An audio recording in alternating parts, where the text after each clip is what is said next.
So this is the main functioning of bile juice which is secreted by liver.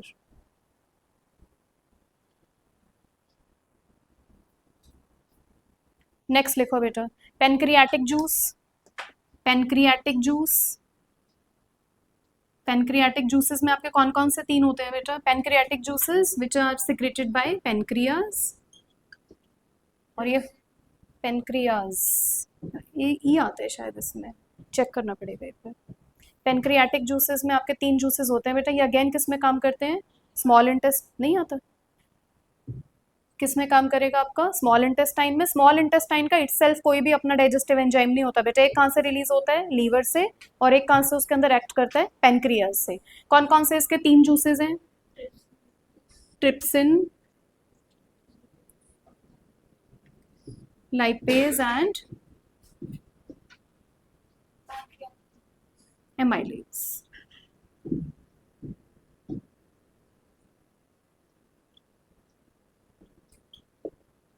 लिखो बेटा, trypsin, lipase and pancreatic amylase. Trypsin, lipase and pancreatic amylase.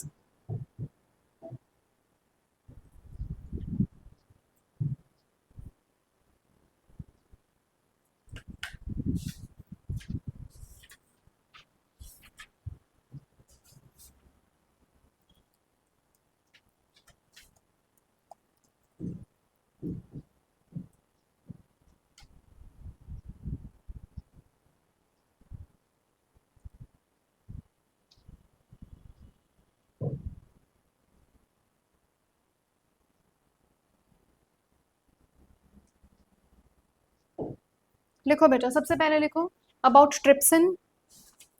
Trypsin, it break down proteins, it breaks down proteins,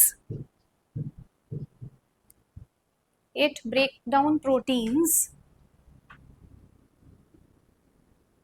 and peptones।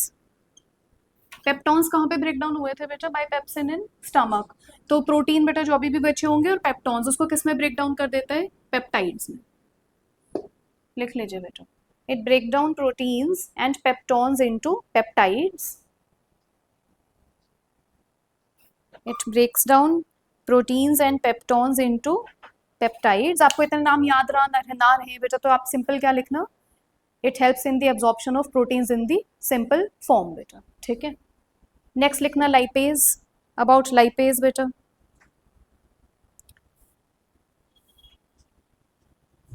The lipase enzymes, the lipase enzymes,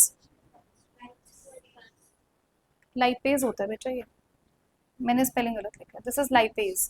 The lipase enzyme breaks down the emulsified fats,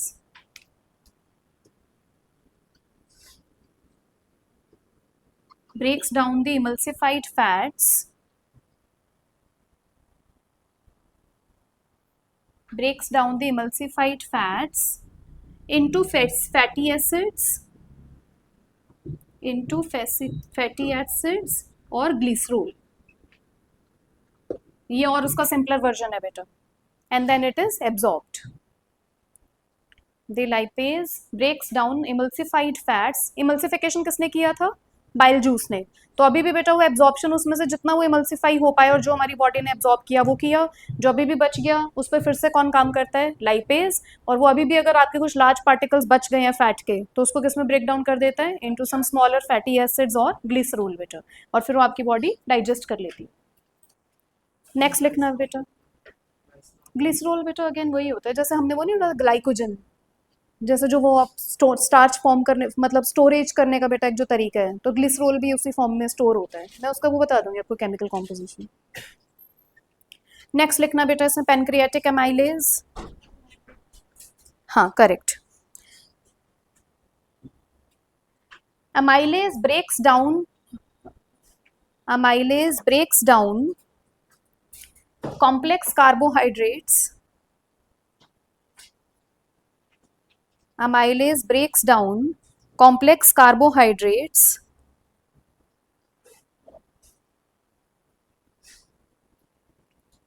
complex carbohydrates और starch,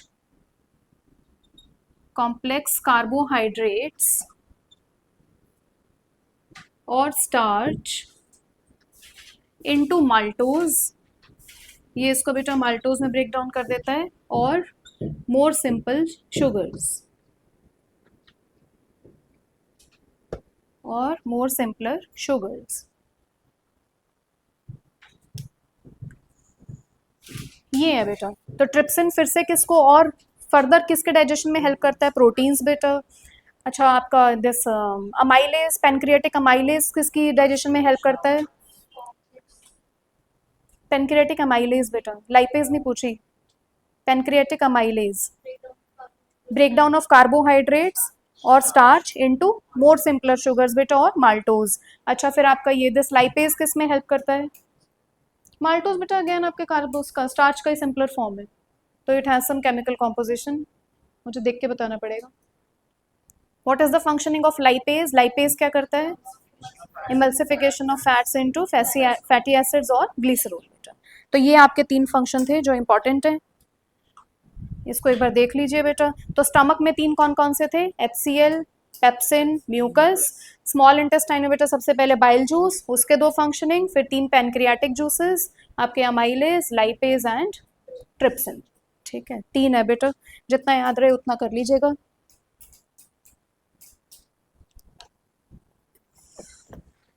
next देखते हैं इसमें क्या रह गया।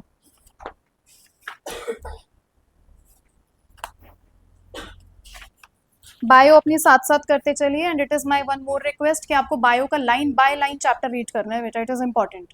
ऐसा नहीं है आप कोई गूगल पे नोट्स कर रहे हैं या आपके कोई स्कूल के टीचर ने पकड़ा दिए हैं यहाँ के नोट्स, जब तक आप अपना chapter line by line read नहीं करोगे, अनटिल एंड अनलेस बाय, मतलब जब तक रीड नहीं करते हो बेटा, by that time your this biology chapters are all incomplete. कोई फायदा नहीं है बेटा जब तक आपको लाइन बाय लाइन रीड करना पड़ेगा। तो we will not be doing it over here, क्योंकि उसमें पूरा टाइम खराब होगा, आप लोग ये घर पे कर सकते हैं।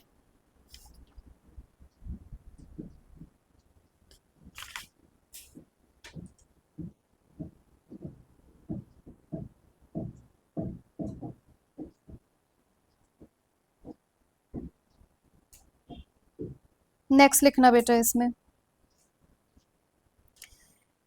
जो भी नेक्स्ट स्टेप है आपका वो लिखिएगा। The digested food, the digested food,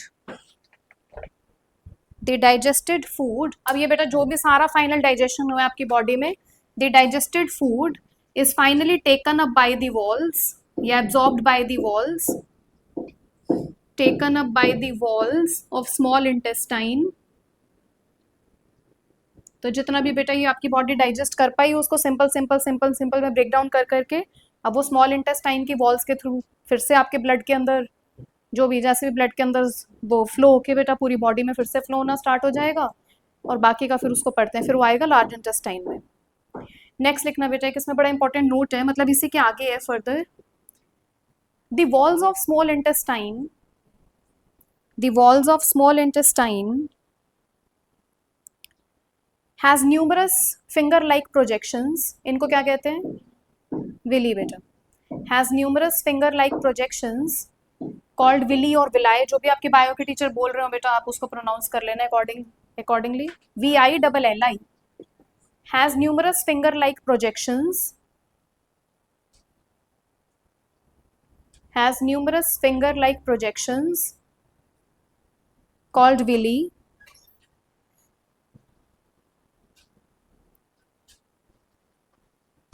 which increases the surface area of absorption।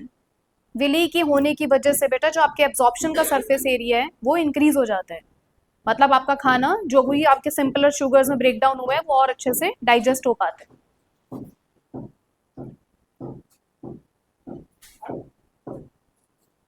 इसको अंडरलाइन कर लेना बेटा, which increases the surface area of absorption of food, which increases the surface area for absorption of food, for absorption of food, इसको underline कर लेना बेटा, increases the surface area, important है, इसमें 2 नंबर का क्वेश्चन बन सकता है। Which increases the surface area for absorption of food. Next लिखना बेटा इसमें, villi are richly supplied with blood. Villi are richly supplied with blood vessels. ये villi की functioning लिख रहे हैं बेटा सारी. Villi are richly supplied with blood vessels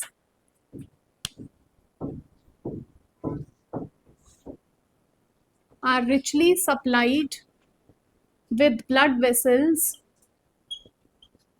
बता सकते हो इसका काम क्या है बेटा? अगर विली के अंदर ब्लड वेसल्स है, मतलब richly supplied with blood vessels है और खाने का भी एब्जॉर्प्शन हो रहा है, तो फिर ये खाने को किस में पहुंचा पाएगा? Into each and every cell of the body. तो लिख लो बेटा इसको. Villi are richly is richly supplied with blood vessels so that the absorbed food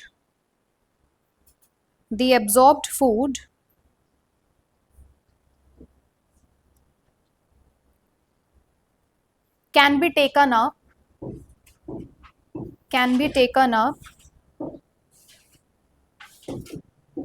to each and every cell of the body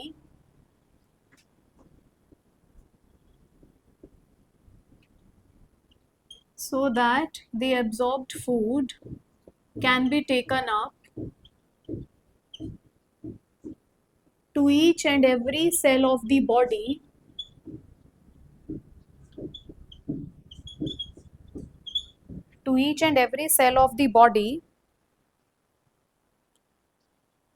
and is obtained for and is utilized for क्या क्या लिखें इसको, हाँ, and is utilized for obtaining energy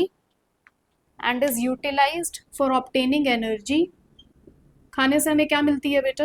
energy. and is utilized for obtaining energy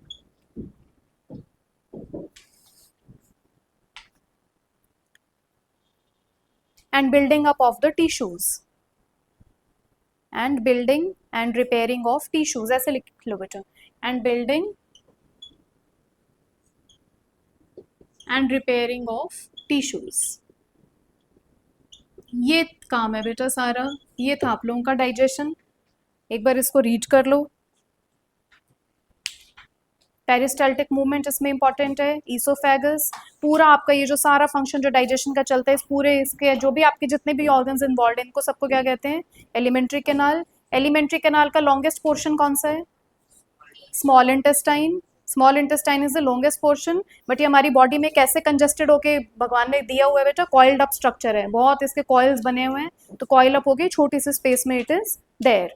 तो हमारा सबसे पहले बेटा सलाइवरी एमाइलेज हमारे वहां से स्टार्ट होते हैं कि सलाइवा क्या रिलीज करता है? Salivary amylase. तो वहां पे भी क्या होते हैं? आपका शुगर का ब्रेकडाउन होता है इनटू सिंपल शुगर्स. फिर वो फूड आपका धीरे धीरे वेट होके नीचे जाता है. फिर स्टमक में 3 काम. फिर उसके बाद स्पिंक्टर मसल से कहाँ आता है? स्मॉल इंटेस्टाइन में. स्मॉल इंटेस्टाइन में bile juice and pancreatic juices. फिर उसके बाद स्मॉल इंटेस्टाइन में क्या है? उसकी इनर लाइनिंग में villi are richly supplied with blood vessels. उससे फिर वो खाना एब्जॉर्ब होता है और फिर हमारे हर सेल के अंदर रोटेट होके बेटा हमें क्या प्रोवाइड करता है? एनर्जी. और साथ में हमारी बॉडी में क्या होता है? Repairing and building of new tissues. ठीक है. और जो ओल्ड टिश्यूज है उनका रिपेयरिंग. हाँ, वो अब नेक्स्ट प्रोसेस है बेटा. इसके बाद लिखो. अभी खत्म नहीं हुआ बेटा, बस एक स्टेप और है. अभी भी तो खाना अनएब्जॉर्ब बचा है बेटा. इस बस ये लास्ट स्टेप है. इसको लिख लीजिए. The unabsorbed food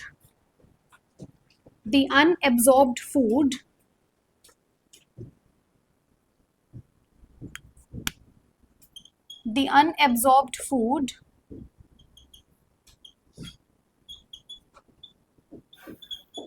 the unabsorbed food is sent into the large intestine is sent into the large intestine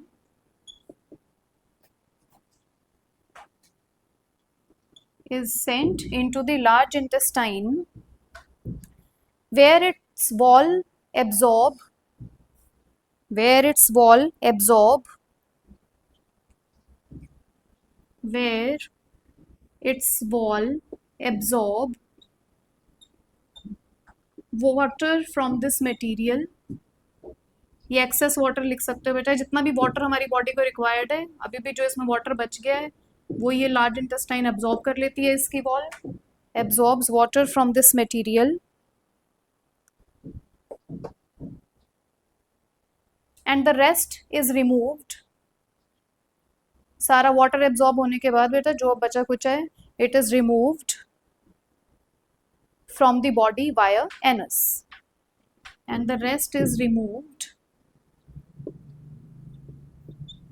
from the body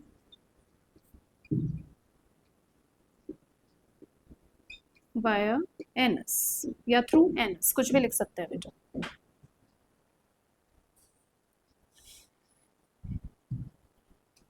हमने एक तो स्पिंक्टर मसल्स पढ़ी थी, अब एक इसमें बेटा एक नोट और लिखना प्लीज। एक जाते जाते बेटा एक और स्पिंक्टर मसल्स आती हैं, एनल स्पिंक्टर्स, इसको भी लिख लीजिए।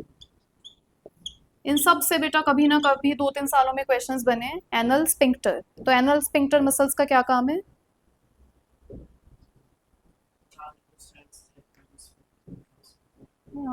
मतलब लिख लो बेटा इसको, the exit of the food, ये फूड मत लिखो बेटा, फूड थोड़े ना एग्जिट हो रहा है। The exit of the waste material, the exit of the waste material is regulated by the anal sphincter, is regulated by the anal sphincter. Waste material is regulated by the anal sphincter. तो exit बेटा, तो anal से, anus से भी बेटा जो exit होता है वो डायरेक्टली ऐसा नहीं है कि एग्जिट हो जाता है, वो भी आपका जो भी है उसके पीछे किसका रोल है? Anal sphincter.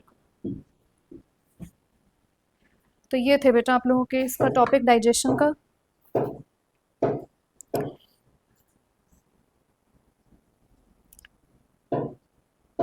ठीक है, नेक्स्ट लिखना बेटा रेस्पिरेशन। रेस्पिरेशन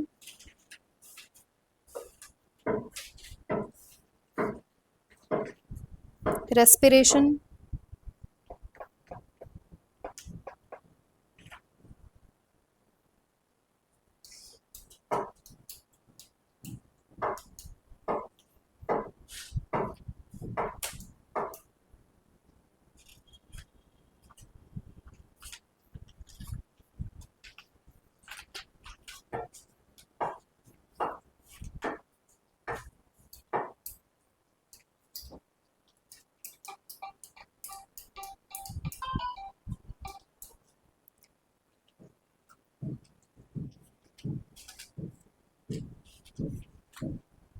लिखना बेटा।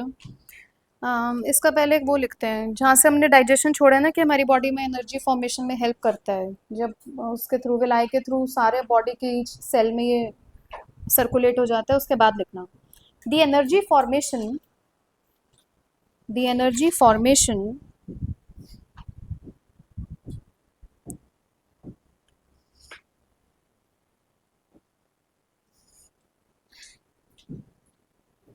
is of two types या can be done by two methods, या सिंपल लिख लो बेटा the energy formation is of two types। बताना कौन कौन सी होती है बेटा? एक तो एनारोबिक और एक एरोबिक। तो पहली वाली में लिखना बेटा एनारोबिक में एरोबिक एंड एनारोबिक, ऐसे लिख लीजिएगा एरोबिक एंड एनारोबिक। एरोबिक में क्या होता है? It involves oxygen, and anaerobic में it does not involves oxygen. तो जो विदाउट ऑक्सीजन हो बेटा उसको कहते हैं एनारोबिक रेस्पिरेशन, और जो इसके साथ हो उसको कहते हैं aerobic.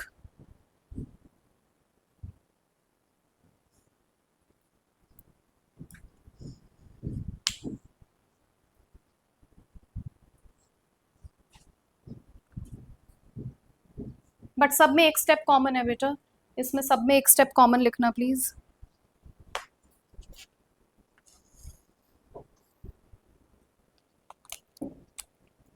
In both the cases, ये बड़ा इंपॉर्टेंट नोट है, मैं भी, मुझे किसने पेपर दिया है आज? साइंस। हाँ, आपके पेपर में आया हुआ है इससे रिलेटेड क्वेश्चन। अभी मैं बताती हूँ क्या क्वेश्चन आया। सुमन के पेपर में आया बेटा इससे related question. Note In both the cases,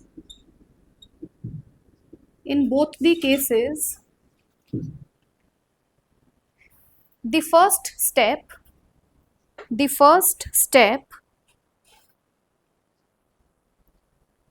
is the breakdown of pyruvate. The first step is the breakdown of pyruvate. Pyruvate क्या होता है? This is important. ये MCQ आए हुए हैं आज इसके पेपर में.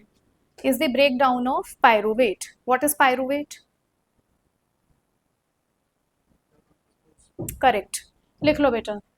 पायरुवेट के ब्रैकेट में लिख लेना, ये ऐसे एरो डाल के जैसे मर्जी आपको लिखना हो बेटा. लिख लो pyruvate. It is a 6 carbon molecule. It is a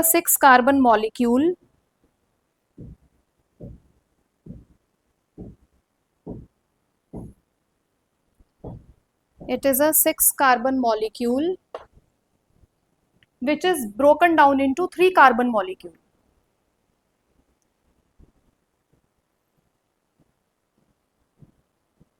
नहीं बेटा मैं एक सेकंड मैंने गलत लिखवा दिया, सॉरी. एक मिनट.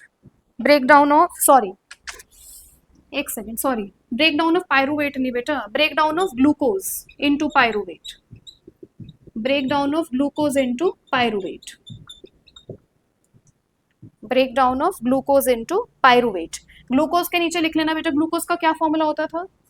C6H12O6. इसके नीचे लिख लेना बेटा, दिस इज 6 कार्बन मॉलिक्यूल और पायरुवेट होता है 3 carbon molecule.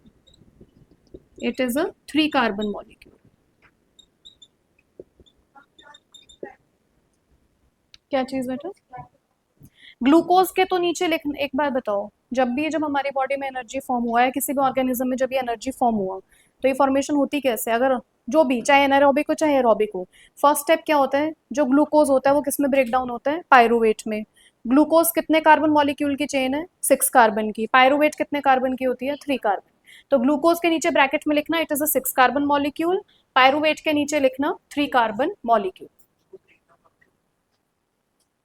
Breakdown of glucose into pyruvate.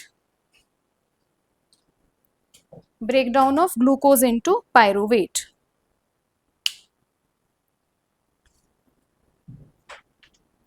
This process takes place in cytoplasm. ये प्रोसेस कहाँ पे टेक्स प्लेस करता है बेटा? इसकी पोजीशन क्या है? जो आप लोगों से साइट पूछा जाता है बेटा, the site of this process is cytoplasm. The site of this process is cytoplasm. The site of this process is cytoplasm. Underline कर लेना बेटा, एक एक टर्म इंपॉर्टेंट है ये. नोट्स प्लीज ऐसे बनाइएगा कि आगे आपके लाइफ में काम आ जाए. नहीं बनाने हैं बेटा तो भी बता देना, नहीं तो फिर ऐसे पढ़ने का कोई फायदा नहीं है, फिर तो 2-2 दिन में आपके चैप्टर खत्म हो जाएंगे. The site of this process is cytoplasm. Which process? Breaking down of glucose into pyruvate बेटा. तो ये प्रोसेस कहाँ पे अकर करता है? In cytoplasm. साइटोप्लाज्म होता क्या है वैसे? करेक्ट बेटा. ठीक है, नेक्स्ट लिखो बेटा.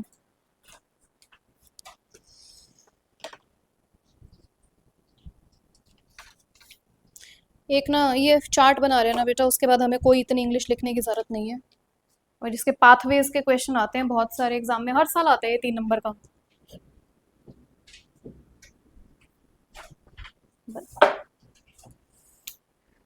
लिखना बेटा.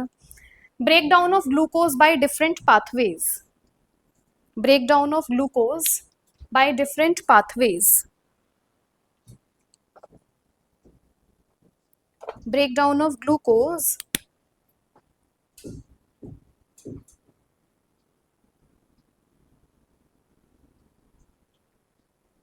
By different pathways. अब वो पाथवेज कौन कौन से हैं वो देख लेते हैं. Breakdown of glucose by different pathways. सबसे पहला लिखना बेटा, ये तो सब में कॉमन है, अभी हम पढ़ के आए हैं, लिख लो इसमें. ग्लूकोज. ग्लूकोज के नीचे क्या लिखेंगे अन्य? इसमें कितने carbon molecule? 6. It is a 6 carbon molecule. तो ग्लूकोज में होते हैं 6 कार्बन मॉलिक्यूल्स. और ये आपके कहाँ पे बेटा? In cytoplasm. ये कहाँ पे ब्रेक डाउन हो जाता है? साइटोप्लाज्म में. पायरुवेट बेटा, ये तो सब में कॉमन है. Pyruvate which is a 3 carbon molecule. Which is a 3 carbon molecule. अब पायरुवेट के बाद आपके पाथवेज अलग अलग हो जाते हैं बेटा, सबसे पहला, फिर ये दूसरा बीच में, और फिर ये तीसरा। पहला लिखिएगा बेटा, absence of oxygen, absence of oxygen ये टेक्स प्लेस करता है जैसे for example in yeast, absence of oxygen for example in yeast. तो इसके आपके जो प्रोडक्ट्स आते हैं वो बनते हैं ethanol plus carbon dioxide plus energy, ethanol plus carbon dioxide plus energy. Ethanol carbon and its compound से पढ़ोगे बेटा, इथेनॉल का फॉर्मूला क्या होता है, C2H5OH, ब्रैकेट में लिख लेना बेटा, C2H5OH इथेनॉल।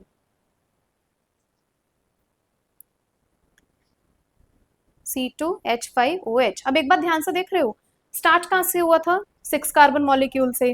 पहले किसमें ब्रेक डाउन हुआ, 3 कार्बन मॉलिक्यूल में। फिर किसमें हुआ बेटा, 2 और 1 में, कार्बन डाइऑक्साइड, और बाकी के 2 कहां चले गए, इथेनॉल में, C2H5OH। तो ये पहला पाथवे है in the absence of oxygen. ठीक है केशव, आज भी नींद आ रही है?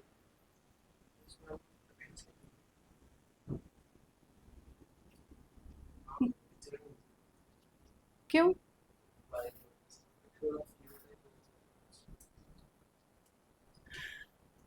नेक्स्ट लिखो, लैक ऑफ ऑक्सीजन।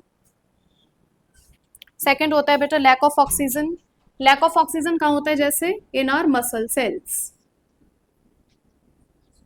कब होता है वैसे in our muscle cells lack of oxygen, जब हम कोई विग्रस एक्टिविटी करते हैं, जैसे रनिंग कर लिया या विग्रस वर्कआउट कर लिया, when we breathe very fast. तो जब हम फास्ट ब्रीथ करते हैं, बहुत तेज रनिंग करते हैं बेटा, तो देखिए हमारे पैर में वो धीरे धीरे ऐसे ऐसे ऐसे ऐसे होता रहता है, थोड़ी वो फ्लिकरिंग सी होती है बेटा। ब्रेक डाउन तो नहीं होते मसल्स के, बट हाँ फैटीग कह सकते हो, क्रैम्प्स कह सकते हो बेटा। तो वो किसकी वजह से होता है, लैक ऑफ ऑक्सीजन। ऐसा नहीं कि हमारी बॉडी में ऑक्सीजन खत्म हो जाता है। फॉर्मेशन ऑफ लैक्टिक एसिड लिख लो बेटा इसमें, lactic acid plus energy, lactic acid plus energy. Lactic acid is again a 3 carbon molecule. Lactic acid plus energy, it is again a 3 carbon molecule.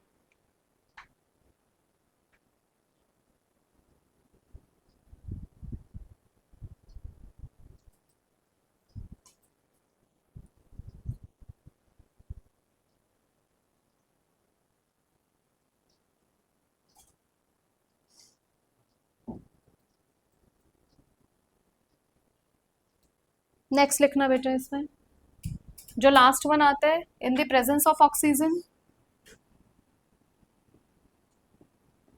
In the presence of oxygen, इसका site होता है बेटा in mitochondria, in mitochondria. इसमें बनता है carbon dioxide plus water plus energy, carbon dioxide plus water plus energy.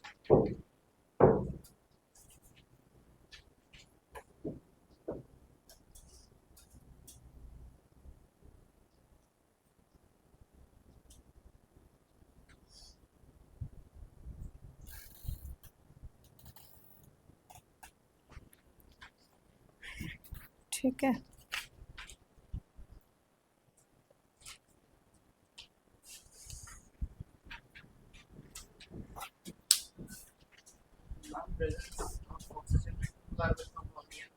हाँ बेटा, carb 2 भी कहाँ है, 1 ही है, कार्बन डाइऑक्साइड बेटा, CO2 plus water plus energy. Test देना है ना क्लास, हाँ ऊपर ले लो, AC ऑन कर लेना बेटा फिर।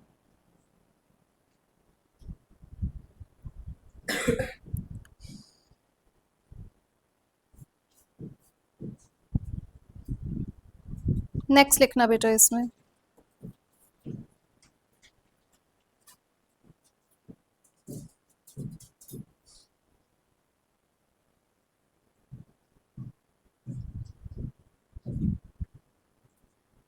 द एनर्जी, एक नोट्स लिखना, the energy released, the energy released,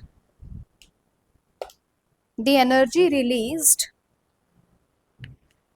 during the process of respiration, during the process of respiration is used to make an ATP molecule. ATP मतलब बेटा कैपिटल ATP, करेक्ट बेटा, is used to make an ATP molecule. इसकी full form लिख लेना बेटा, आप लोगों को पता ही है, adenosine triphosphate.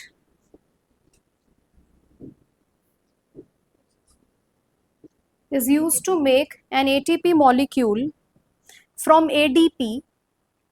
from ADP, ADP का मतलब कैपिटल ADP.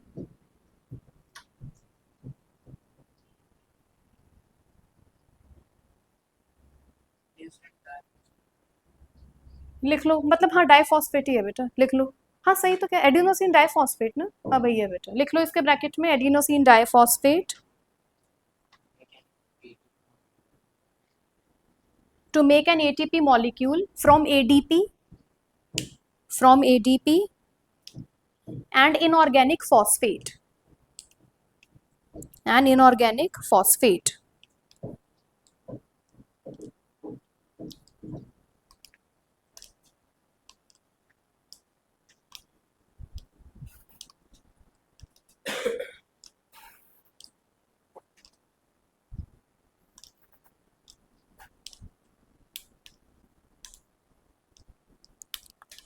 ठीक है, ये था बेटा, एक बार इसको रीड कर लो.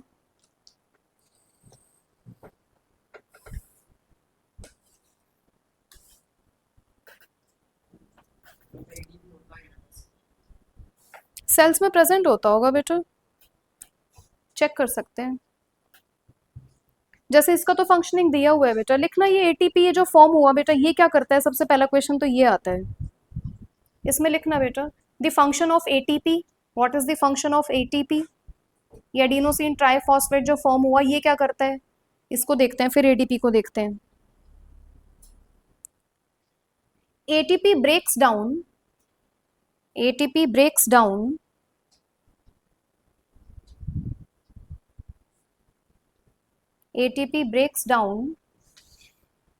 to give a fixed amount of energy to give a fixed amount of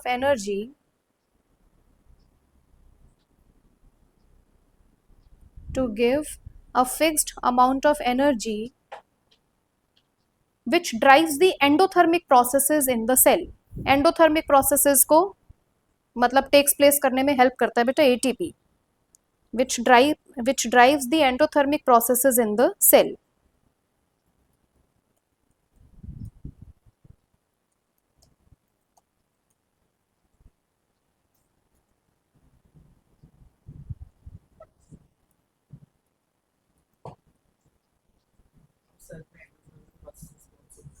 वो भी बता देती हूँ बेटा.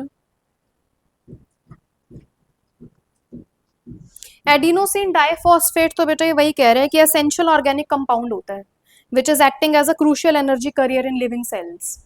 तो लिविंग सेल्स में जो एनर्जी कैरियर होता है ना, वो कौन सा होता है, एडीपी होता है बेटा. अब ये बहुत सारी चीजों से मिलके बनता है, इसके बहुत सारे फॉस्फेट ग्रुप्स हैं, उनकी चेन्स है, राइबोस शुगर है, एडेनाइन बेस है बेटा, ये सब तो 11th-12th के बायो में आता होगा, इतना मुझे नहीं पता है.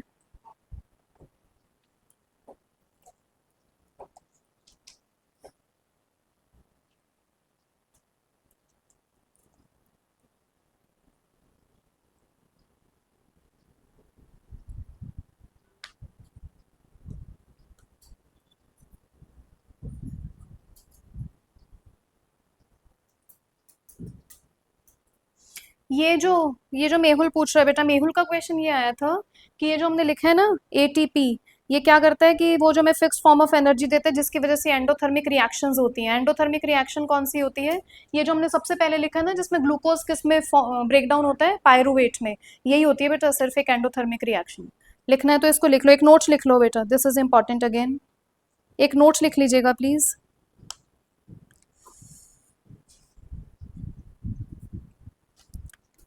द इनिशियल स्टेज, इस स्टेज को कहते हैं ग्लाइकोलिसिस, ये भी लिख लेना बेटा. The initial stage glycolysis,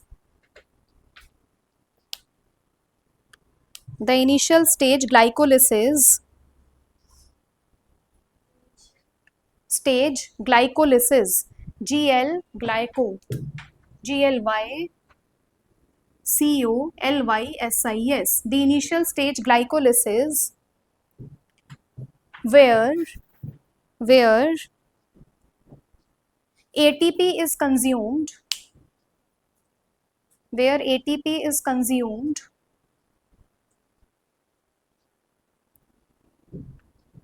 to break down glucose into pyruvate,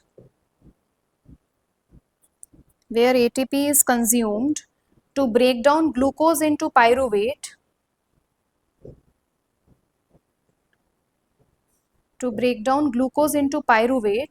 is an endothermic process.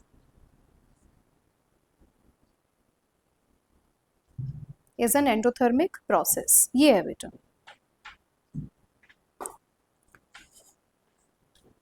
ठीक है.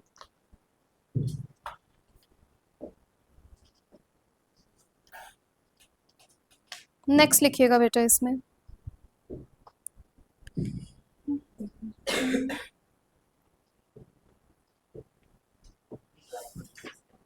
ग्लाइकोलिसिस ये पहला जो इनिशियल स्टेज होता है बेटा, breaking down of glucose into pyruvate, इसको कहते हैं ग्लाइकोलिसिस.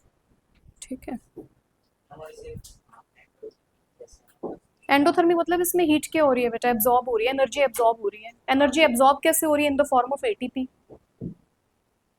तभी तो वो कह रहा है ना एटीपी को कंज्यूम करता है.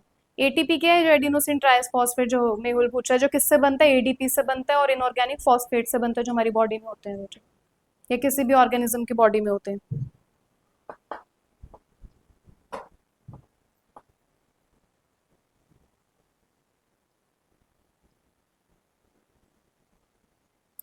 अब आ जाना बेटा जरा,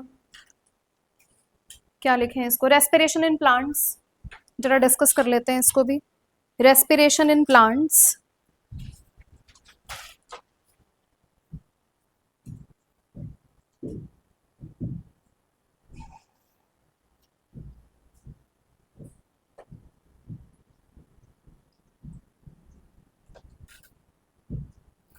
रेस्पिरेशन इन प्लांट्स लिखना बेटा इसमें.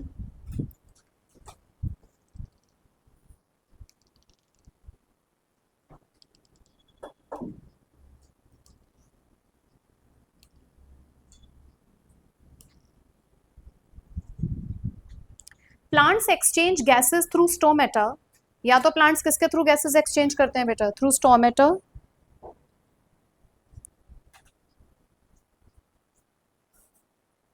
Plants exchange gases through stomata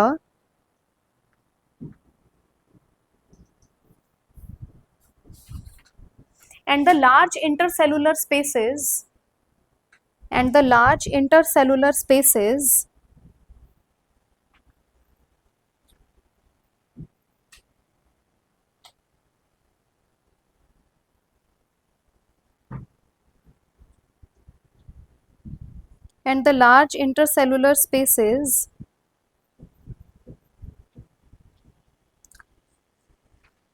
ensures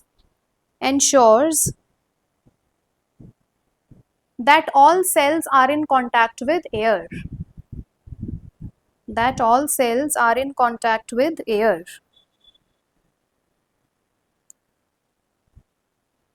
और सेल्स के थ्रू हमने पढ़ा था बेटा अभी इसमें न्यूट्रिशन में, सेल्स के थ्रू गैसेस एक्सचेंज कैसे होता है? ऑस्मोसिस या डिफ्यूजन? डिफ्यूजन बेटा. ठीक है. इसमें अब लिखना बेटा, the direction of diffusion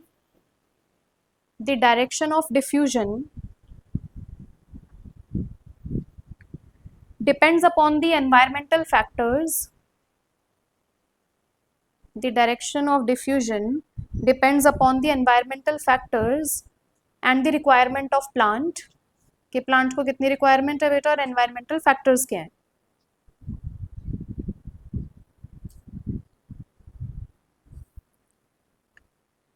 for example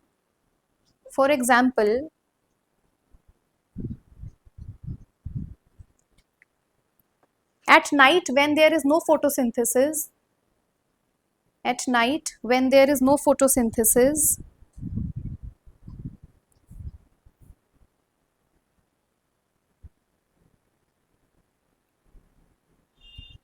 carbon dioxide is eliminated, carbon dioxide को बेटा बाहर फेंकना होता है प्लांट को, carbon dioxide is eliminated and during the day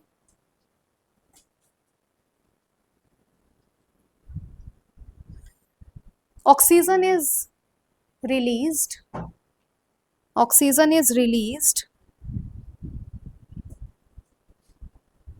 in the major amount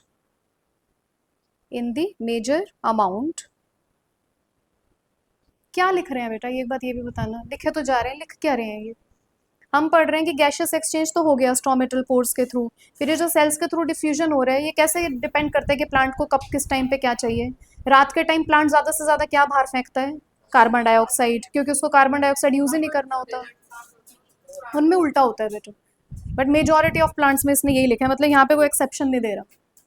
हाँ, बट कार्बन डेजर्ट प्लांट्स में हमने क्या पढ़ा था, उल्टा होता है बेटा, वो रात को कार्बन डाइऑक्साइड क्या करता है, टेकअप करता है ताकि वो एक इंटरमीडिएट फॉर्म कर पाए, और ड्यूरिंग द डे बेटा जो नॉर्मल प्लांट्स है ड्यूरिंग द डे वो क्या रिलीज करते हैं ज़्यादा से ज़्यादा, ऑक्सीजन, क्योंकि उनको कार्बन डाइऑक्साइड चाहिए होता है which is used up in photosynthesis, ताकि उसको एनर्जी मिल सके बेटा, तो प्लांट की रिक्वायरमेंट के ऊपर डिपेंड करता है। और एक बात ये सोच के बताओगे एनवायरमेंटल कंडीशंस के ऊपर कैसे डिपेंड करता है डिफ्यूजन, मान लो अगर बाहर ज़्यादा धूप है, ज़्यादा गर्मी है, तो कैसे बेटा डिफ्यूजन किस तरफ होगा, direction of diffusion, high concentration to low concentration, तो मतलब क्या होगा बेटा, प्लांट जल्दी सूखेगा या पानी अपना रिटेन करके रखेगा, अब जल्दी सूखेगा बेटा क्योंकि प्लांट के पास पानी है, तो वो क्या करेगा बेटा, उधर हाई कॉन्सेंट्रेशन है एनवायरमेंट में, लो कॉन्सेंट्रेशन है, तो सेल्स के थ्रू पानी क्या होगा, डिफ्यूज आउट होगा। अच्छा अगर बाहर ह्यूमिडिटी है या बाहर बारिश हो रही है या ठंड है तो क्या होगा, फिर से बेटा वो अपना वाटर क्या करके रखता है, रिटेन करके रखता है, उतनी जल्दी प्लांट सूखता नहीं है बेटा, तो एक तो एनवायरमेंटल कंडीशंस के ऊपर डिपेंड करता है डायरेक्शन ऑफ डिफ्यूजन क्या है, और सेकंड प्लांट की रिक्वायरमेंट के ऊपर। अब नेक्स्ट लिखना बेटा,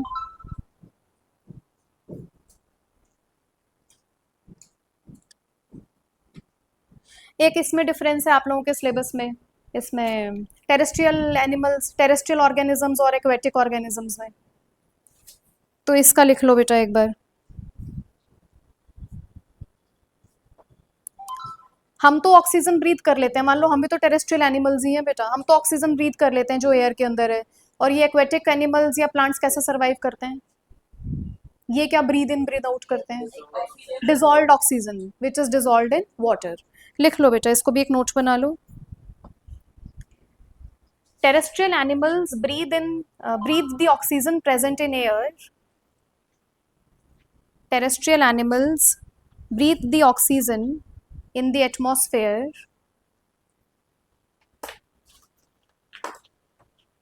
Terrestrial animals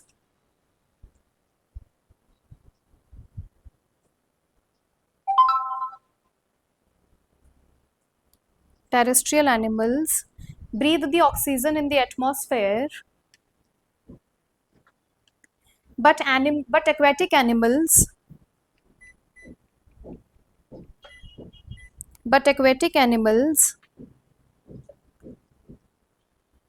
use the oxygen dissolved in water. Use the oxygen dissolved in water. Use the oxygen dissolved in water. अब बेटा फिर से क्वेश्चन आया, ये इन्होंने पूछा है आप लोगों से, जैसे why the breathing rate of aquatic animals is faster than the terrestrial animals? Correct, क्योंकि ये जो फेयरली जो आपका वाटर में डिजॉल्व ऑक्सीजन है, क्या ये उतनी क्वांटिटी में जितना एटमॉस्फेयर में ऑक्सीजन प्रेजेंट है, नहीं, कंपेयर मतलब अगर आप कंपेयर करोगे तो क्वांटिटी ऑक्सीजन की कम कहाँ पे है, वाटर के अंदर, तो उनका ब्रीदिंग रेट क्या होता है, फास्ट होता है बेटा as compare to the terrestrial animals. Next को ये लिखो बेटा क्वेश्चन, इसका एक नोट बना लीजिएगा, the breathing rate of aquatic animals is faster, ये ना देख रहे हो आप भी पेज पे लिख रहे हो, मेहुल आप भी पेज पे लिख रहे हो बेटा, क्या तो ये रजिस्टर का पीछे ये मिल जाएगा 4 दिन बाद, अच्छा पता नहीं बेटा, बस तुम्हारे ये नोट्स मिल जाने चाहिए, क्योंकि लास्ट क्लास में भी मेरा ऐसे ही हुआ था, पिछली 10th में इतने अच्छे प्यारे नोट्स बनवाए थे बेटा, और लास्ट में किसी के नोट्स नहीं मिले। लिखो this the breathing rate of aquatic animals is faster as compared to terrestrial animals, as compared to terrestrial animals या organism, जो भी लिखना है लिख लेना बेटा.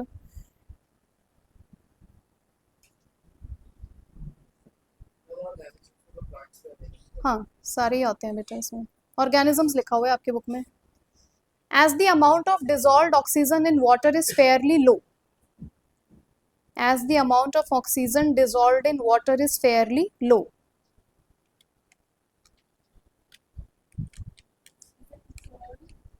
in water is fairly low. लिख क्यों नहीं रहे हो? नहीं, रीजन जो बता रही हूँ बेटा. as the amount of oxygen dissolved in water is fairly low.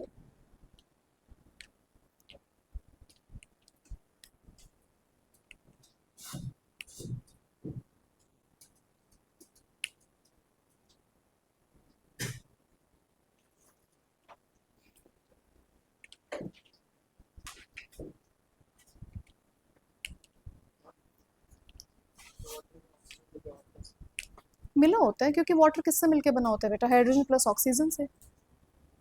तो उसमें हाइड्रोजन और ऑक्सीजन का रेशियो क्या होता है? 1:2. किसका बता रहे हो? हाइड्रोजन का या ऑक्सीजन का? हाइड्रोजन का 2:1 बेटा. अगर ऑक्सीजन इज टू हाइड्रोजन बता रहे हो तो 1:2.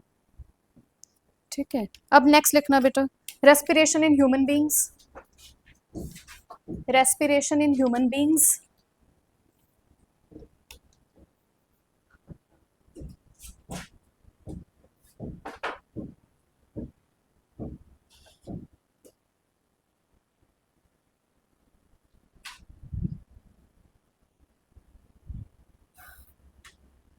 Respiration in human beings. हम लोग कहाँ से एयर टेक इन करते हैं? नॉस्ट्रिल से बेटा. लिख लो सबसे पहला passage. The air is taken through nostrils. The air is taken in through nostrils.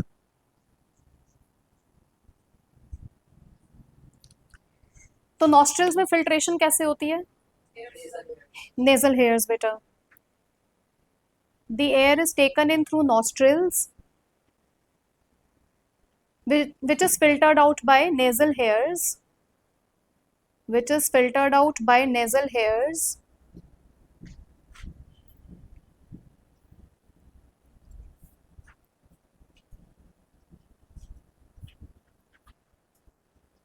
and helped by mucus. बेटा हमारी नोज के ऊपर वाले हिस्से में कुछ म्यूकस भी प्रेजेंट होता है जो आपकी इस फिल्ट्रेशन में हेल्प करता है. And helped by mucus. Mucus को अंडरलाइन कर लेना बेटा. And helped by mucus. फिर नॉस्ट्रल से कहाँ जाता है ये?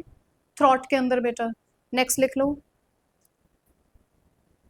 Then the air passes into throat. Then the air passes into throat and then into lungs. Throat से बेटा फिर सीधा लंग्स के अंदर. वो अभी सब आएंगे, वो आपके ट्रैकिया, लैरिंग्स. ठीक है. लैरिंग्स, फेरिंग्स, ट्रैकिया, काफी कुछ है ना इसमें. अभी देखते हैं. तो अभी मेन है बेटा नॉस्ट्रिल्स. नॉस्ट्रिल्स में आपके जो नेजल हेयर्स हैं उससे वो आपका फिल्टर आउट होता है, उसमें म्यूकस हेल्प करता है. फिर वो थ्रॉट के अंदर जाता है और थ्रॉट से सीधा का सीधा कहाँ पे? लंग्स के अंदर. नेक्स्ट लिखना बेटा, इसमें रिब्स का वो लिखना है, कार्टिलेज का. Rings of cartilage. Rings of cartilage. हाँ बेटा ये सब बेटा फंक्शनिंग है. अब जैसे जैसे हम रेस्पिरेशन पे प्रोसीड कर रहे हैं. रिंग्स ऑफ कार्टिलेज प्रेजेंट कहाँ पे होते हैं? थ्रॉट के अंदर बेटा. Rings of cartilage are present inside the throat.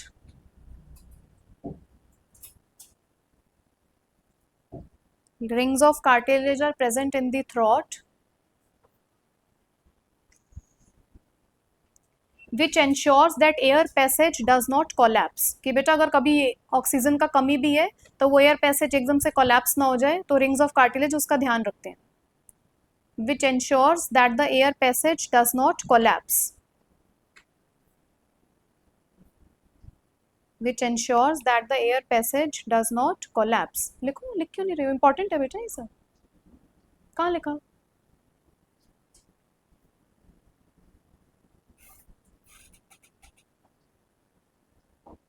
नहीं, थ्रॉट के आगे क्या लिखा? नहीं आतिफा, इसको कट शॉर्ट मत करो बेटा, इंपॉर्टेंट है ये सारी चीजें। एक मिनट रुक जाओ, क्या लिखा था हम लोगों ने? Rings of cartilage are present in the throat, which ensures that the air passage does not collapse. Cut short करके मत लिखो, what ever I am telling अभी लिखना है, बाद में अपने नोट्स खुद बनाना। विच ensures that the air passage does not collapse, इसीलिए रिंग्स ऑफ कार्टिलेज का ये फंक्शन है। मान लो आ गया तो क्या लिख के आओगे एग्जाम में फिर? नेक्स्ट लिखना बेटा इसमें।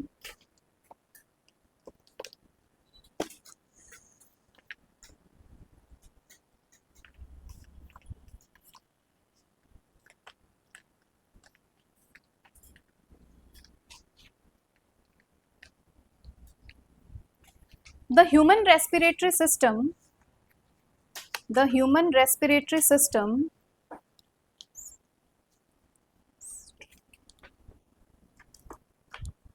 the human respiratory system involves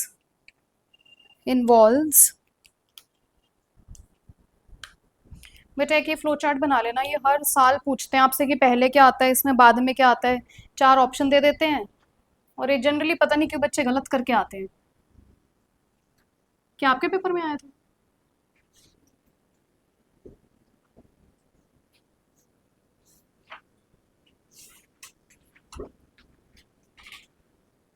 involves, सबसे पहले लिखना बेटा नोज, इन्वॉल्व्स नोज, फिर नेजल कैविटीज, नोज, नोज के बाद नेजल कैविटीज, नेजल कैविटीज के बाद then you have pharynx, larynx and trachea, pharynx, larynx, trachea, जिसको आप फूड पाइप क्या कहते हो, फूड पाइप नहीं, फूड पाइप कह रही हूँ बेटा, wind pipe, trachea, bronchi, bronchioles and alveoli. फिर ट्रैकिया के बाद, ट्रैकिया को लिख सकते हैं बेटा, this is also known as wind pipe. Trachea के बाद फिर ब्रोनकाई, फिर ब्रोनकियोल्स, नहीं मैं कुछ गलत लिख रही हूँ, 1 मिनट बेटा, नहीं सही है, bronchi, bronchioles and then alveoli. कहाँ पे? एल्वियोलर सैक, फिर आता है एल्वियोलाई। ठीक है, ये लिख लो बेटा। तो पता नहीं, देखते हैं बेटा। सैक्स तो वो होते हैं, अभी बताती हूँ उसका स्ट्रक्चर जो होता है, आपकी बुक में दिया हुआ है बेटा।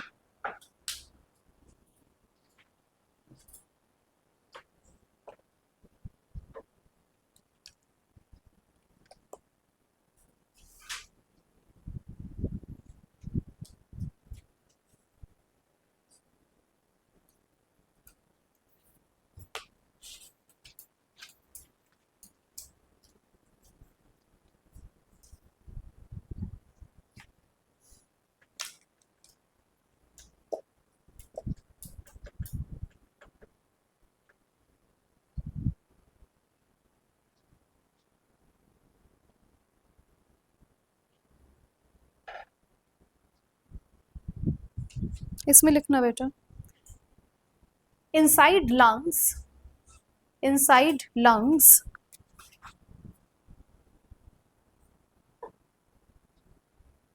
the passage divides into smaller and smaller balloon like structures.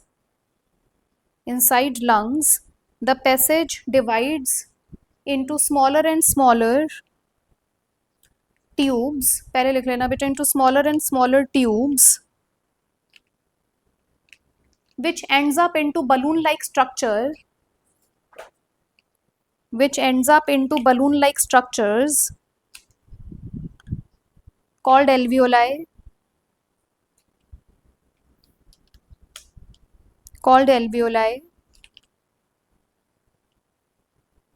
where the exchange of gases takes place. Alveoli पे बेटा exchange of gases takes place करता है, where the exchange of gases takes place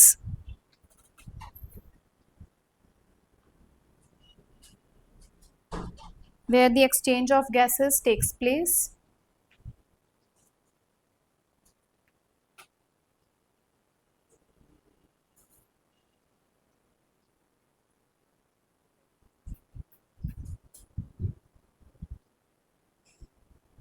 Full stop.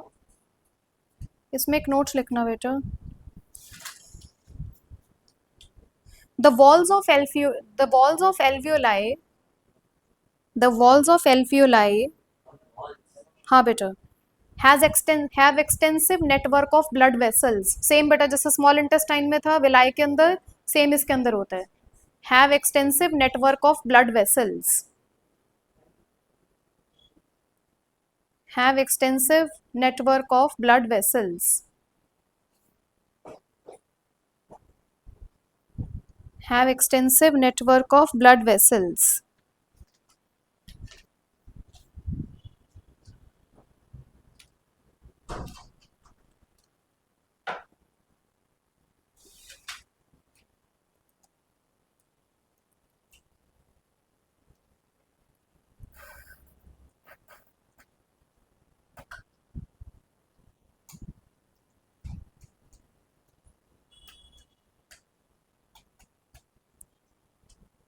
जो मेहुल आपने पूछा बेटा उसका मैं आपको एक फिगर दिखा सकती हूँ, एक मिनट.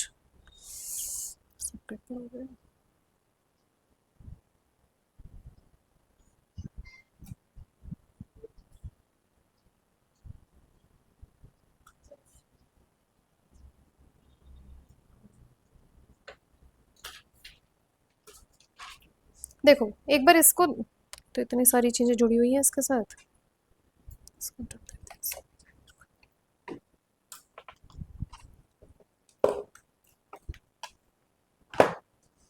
ये वाला फिगर दिख रहा है आप सबको? इसके अंदर ये जो एक बलून लाइक स्ट्रक्चर है ना पूरा का पूरा, इसको क्या बोलते हैं? Alveolar sac. और इसके अंदर फिर जो छोटे छोटे बलून्स हैं, ये क्या बनेगा आपका? एल्वियोलाई.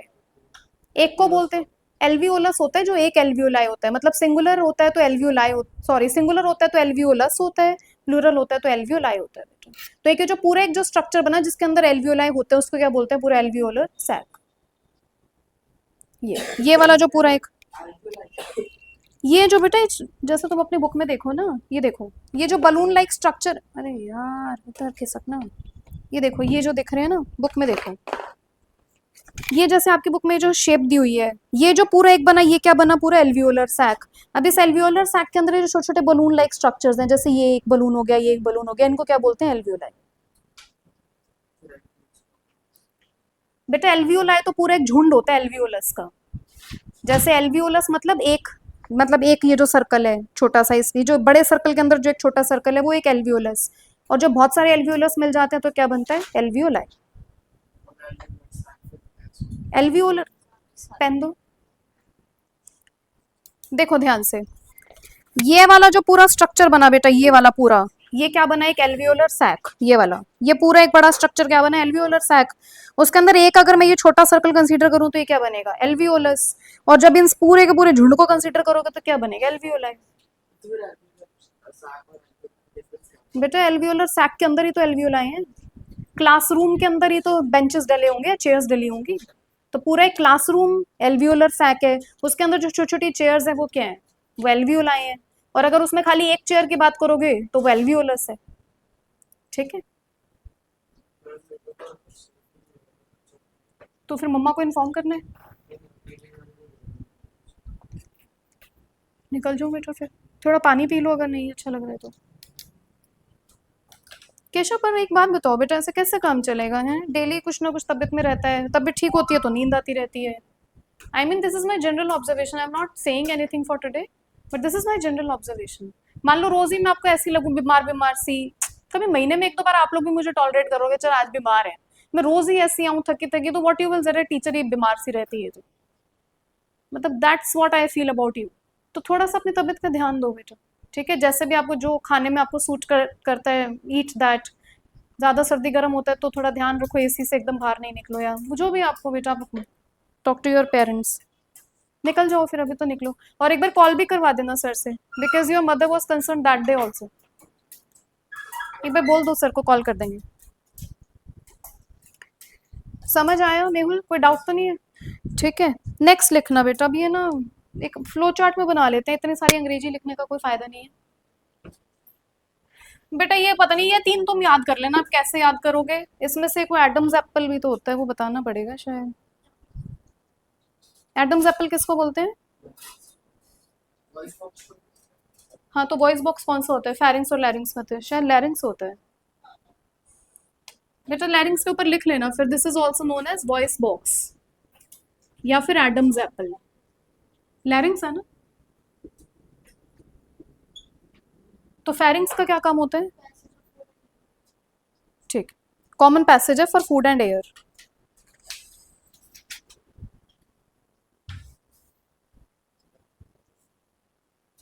अब एक फ्लो चार्ट बना लेते हैं।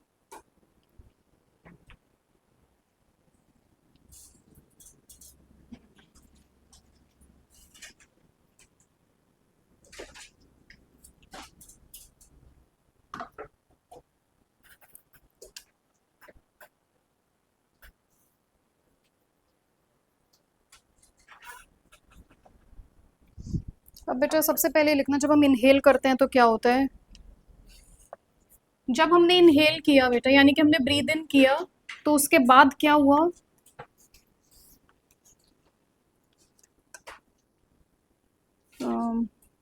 वी लिफ्ट आर रिब्स, हमारे रिब्स बेटा हम लिफ्ट करते हैं। Flatten are diaphragm. डायफ्राम्स क्या होता है पता है आप में से किसी को? क्या होता है बेटा? करेक्ट। हाँ, मस्कुलर सपोर्ट कह सकते हो बेटा। लंग्स के नीचे एक पूरा मस्कुलर सपोर्ट होता है, उसको क्या बोलते हैं? डायफ्राम। तो जब हमने इनहेल किया बेटा, ये तीन मुझे पैटर्न देखो बेटा, मेरे बायो सब्जेक्ट ने मुझे ये तीन पैटर्न कभी याद नहीं रहता है। अब आप देखना आप कैसे याद करोगे, और उससे बेस्ड क्वेश्चन आते हैं। हम अपने रिब्स को क्या करते हैं? लिफ्ट करते हैं। हमारे डायफ्राम फ्लैटन हो जाते हैं और हमारी चेस्ट कैविटी एक्सपैंड हो जाती है। चेस्ट कैविटी एक्सपैंड्स जब हम इनहेल करते हैं बेटा। तो ये तीन प्रोसेस होता है, we lift our ribs, flatten our diaphragms and chest cavity expands.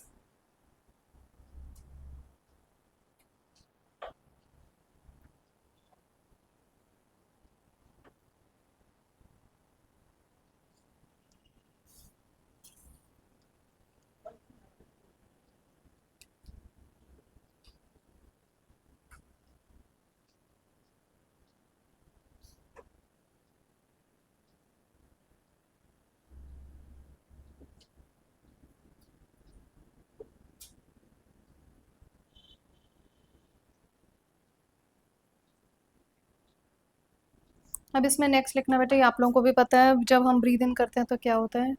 I mean जो ये हमारा रेस्पिरेशन का प्रोसेस है, इसमें क्या होता है? इसमें ये होता है, कैसे लिखें इसको?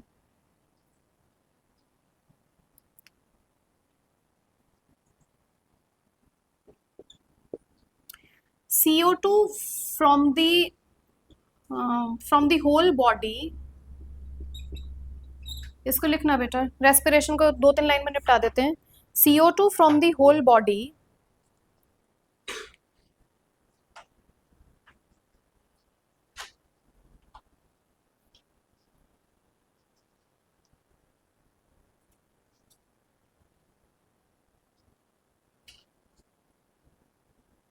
is brought by blood, is brought by blood in alveoli, carried। ठीक है बेटा, हाँ वो भी सही है। is carried by blood in alveoli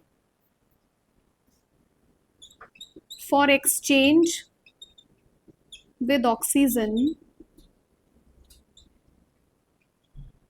for exchange with oxygen which is taken up। मतलब बेटा कार्बन डाइऑक्साइड तो हम एक्सेल कर देते हैं और ऑक्सीजन को इनहेल करते हैं, which is taken up by the alveolar blood cells, by the alveolar blood cells, blood vessels, sorry, by the alveolar blood vessels to be transported to all cells in the body, to all cells in the body. ये है बेटा respiration का process कि carbon dioxide, blood सारे carbon dioxide को carry करता है इन alveoli और फिर वो बेटा वहाँ से एक्सेल हो जाता है और फिर ऑक्सीजन ये जो ब्लड वेसल्स हैं, एल्वियोलर ब्लड वेसल्स, इनके थ्रू कहाँ चला जाता है पूरी की पूरी बॉडी के हर सेल में बेटा। बट इसमें एक चीज लिखना बेटा, एक इंपॉर्टेंट नोट है, there is a residual volume in lungs, there is a residual volume in lungs, residual volume of air, there is a residual, इनका टेस्ट है भारतीय है ना, इनकी तो क्लास है आज। There is a residual volume of air in lungs, हमेशा बेटा एक रेजिडुअल वॉल्यूम रहता है हवा का हमारे लंग्स में, so that there is sufficient time for oxygen, so that there is sufficient time for oxygen, so that there is sufficient time for oxygen to be absorbed and carbon dioxide to be released, and carbon dioxide to be released। ये था बेटा, इसके 2-3 note अभी रह गए हैं, इसको बस हम नेक्स्ट क्लास में कल कवर अप कर देंगे बेटा। कल मैथ्स भी पढ़ेंगे बट एक बार आते ही इसको निपटा लेंगे फटाफट, फिर बस ये ट्रांसपोर्टेशन और फिर एक्सक्रीशन, बड़ा चैप्टर है बेटा, ये टाइम लेता है। रिंग्स ऑफ कार्टिलेज कहाँ प्रेजेंट होते हैं? थ्रॉट के अंदर बेटा, और ये क्या इंश्योर करते हैं कि हमारा एयर पैसेज कोलैप्स ना कर जाए when there is lack of air या फिर ऑक्सीजन बेटा। अच्छा, फिर एल्वियोलाई क्या करता है? It is the site of this gaseous exchange in human body बेटा।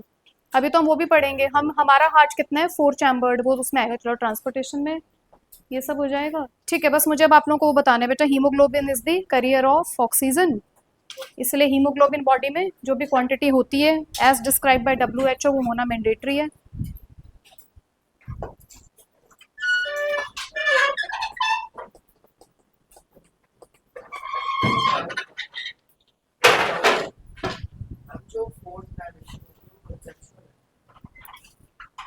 बेटा है तो कंसेप्चुअली, अब जैसे मान लो मैं बात कर रही हूँ इसकी वॉल्यूम की या डेंसिटी की, density is equal to mass per unit volume, वो 4th डायमेंशनल है।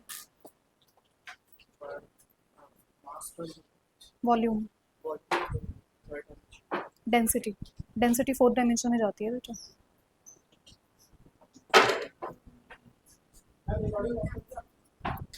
क्या बेटा? कल तो बेटा हमने मैथ्स किया था, मतलब सैटरडे को उसकी रिकॉर्डिंग में भिजवा देती हूँ सर से, ठीक है? उससे पहले क्या किया था फ्राइडे को? हाँ करवाया था बेटा, वो बेटा फिर किसी से ले लेना या मैं अरेंज करवा दूंगी कल। ठीक है बेटा।